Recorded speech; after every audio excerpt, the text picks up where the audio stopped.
नमस्कार विद्यार्थी मित्रांनो, स्वागत आहे पुन्हा एकदा नेक्स्ट स्टेप अकॅडमी या युट्यूब चॅनलवरती। विद्यार्थी मित्रांनो, आजच्या व्हिडिओमध्ये आपण बघणार आहे बघा गव्हर्नमेंट मेडिकल कॉलेज मिरज या कॉलेजचा एक्सपेक्टेड कट ऑफ बघणार बघा कॅटेगरी वाईज 2025 साठी।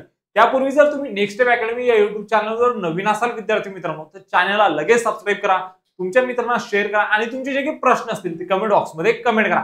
बघा तुम्हाला या चॅनलवरती काय भेटणार, बघा तुमची जी प्रोसेस असणार बघा काउन्सिलिंगची नीट 2025 साठी, त्या प्रोसेस साठी सर्व जे काही अपडेट असणार बघा कुठे भेटणार, नेक्स्ट स्टेप अकॅडमी या युट्यूब चॅनलवरती भेटणार। मग चॅनलला काय करा, लगेच सबस्क्राइब करून ठेवा विद्यार्थी मित्रांनो, जेणेकरून इतर पुढील जे काही अपडेट असतील ते तुमच्या मिस होणार नाही। ओके, चला मग बघूया आपण या ठिकाणी आता गव्हर्नमेंट मेडिकल कॉलेज मिरज या कॉलेजचा category wise expected cut off. बघा तुम्हाला जर आमच्यासोबत जर ऑनलाईन पद्धतीने जर काउन्सिलिंग करायचे असेल विद्यार्थी मित्रांनो नीट 2025 साठी, जसं की एमबीबीएस, बीडीएस, बीएमएस, बीएचएमएस आणि बीएमएस कोर्सेससाठी व फिजिओथेरपी अँड बीएससी नर्सिंग, तर आमच्याकडे ऑनलाईन पद्धतीने सुद्धा पण काउन्सिलिंग होते। याची जी फीस आहे बघा 1499 प्लस जीएसटी बघा। आणि जर तुम्हाला ऑफलाईन पद्धतीने जर करायचे असेल विद्यार्थी मित्रांनो, तुम्ही जो व्हिडिओ बघताय त्या व्हिडिओच्या खाली काय होते, लाईन स्क्रोल होते बघा, त्या लाईन वरती काय दिलेलं आहे, ऑफिसचा ऍड्रेस दिलेला आहे विद्यार्थी मित्रांनो, आणि त्यासोबतच कॉन्टॅक्ट नंबर दिलेला आहे। तुम्ही त्या कॉन्टॅक्ट नंबरवरती कॉल करून तुमचे जे काही प्रश्न असतील ते प्रश्न विचारू शकता आणि तुम्हाला जे काही माहिती पाहिजे असेल ते तुम्ही व्हॉट्सअपवरती मेसेज करून सुद्धा ती माहिती मिळवू शकता। ओके, त्यानंतर बघा जर तुम्हाला ऑनलाईन पद्धतीने जर करायची, तर तुम्ही जो व्हिडिओ बघताय त्या व्हिडिओच्या डिस्क्रिप्शन बॉक्समध्ये ऍप्लिकेशनचं लिंक दिले, ऍप्लिकेशन डाउनलोड करा आणि तिथून काय करा, या काउन्सिलिंगला परचेस करा विद्यार्थी मित्रांनो। ओके, त्यानंतर बघूया आपण आता गव्हर्नमेंट मेडिकल कॉलेज मिरज या कॉलेजचा category wise expected cut off. विद्यार्थी मित्रांनो एक गोष्ट लक्षात घ्या, टोटल नंबर ऑफ कॉलेजेस किती आहे हे खूप जास्त मॅटर करतात।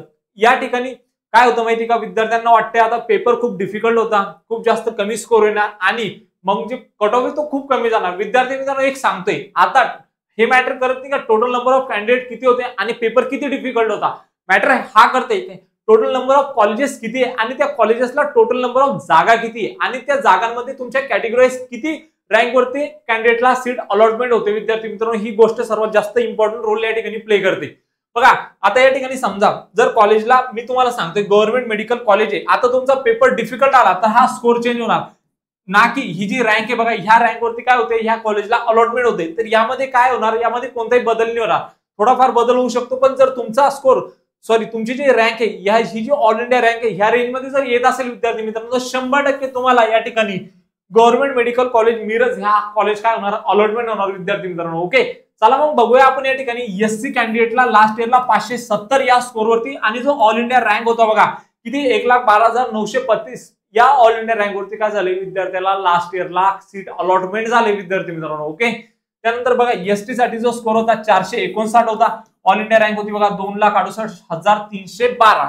ओके, विजेच्या कॅन्डिडेटला 607 या स्कोर वरती आणि ऑल इंडिया रँक बघा तुमची या ठिकाणी 69,629 या ऑल इंडिया रँक वरती काय झाले, विद्यार्थ्याला लास्ट इयरला कॉलेज अलॉटमेंट झाले। ओके, त्यानंतर बघा एनटीपी साठी 608 या स्कोर वरती आणि ऑल इंडिया रँक होती बघा 68,476 या ऑल इंडिया रँक वरती विद्यार्थ्याला लास्ट इयरला सीट अलॉटमेंट झालेली विद्यार्थी मित्रांनो। ओके, एनटीसीच्या कॅन्डिडेटला 638। ओके, ऑल इंडिया रँक किती या ठिकाणी 37,223। एनटीडीच्या कॅन्डिडेटला 650 स्कोर, ऑल इंडिया रँक किती या ठिकाणी तुमचा 26,612। एससीपीसी साठी ऑल इंडिया रँक 651 आणि जो स्कोर 651 आणि ऑल इंडिया रँक तुमची या ठिकाणी 25,998 एवढी काय होती तुमची ऑल इंडिया रँक होती विद्यार्थी मित्रांनो। ओबीसी साठी स्कोर होता 651, ऑल इंडिया रँक होती 25,642। ओके, ईडब्ल्यू साठी बघा स्कोर होता 634, ऑल इंडिया रँक किती तुमची या ठिकाणी 41,669। ओके, त्यानंतर ओपन साठी जो तुमचा स्कोर होता 658 आणि ऑल इंडिया रँक होती तुमची या ठिकाणी 20,141। जर माहिती जर आवडली असेल विद्यार्थी मित्रांनो तर चॅनलला नक्की सबस्क्राइब करा, तुमच्या मित्रांना शेअर करा आणि तुमचे जे काही प्रश्न असतील ते कमेंट बॉक्समध्ये कमेंट करा। भेटूया मग अशाच एक मोर इन्फॉर्मेटिव्ह व्हिडिओमध्ये, तोपर्यंत थँक्यू।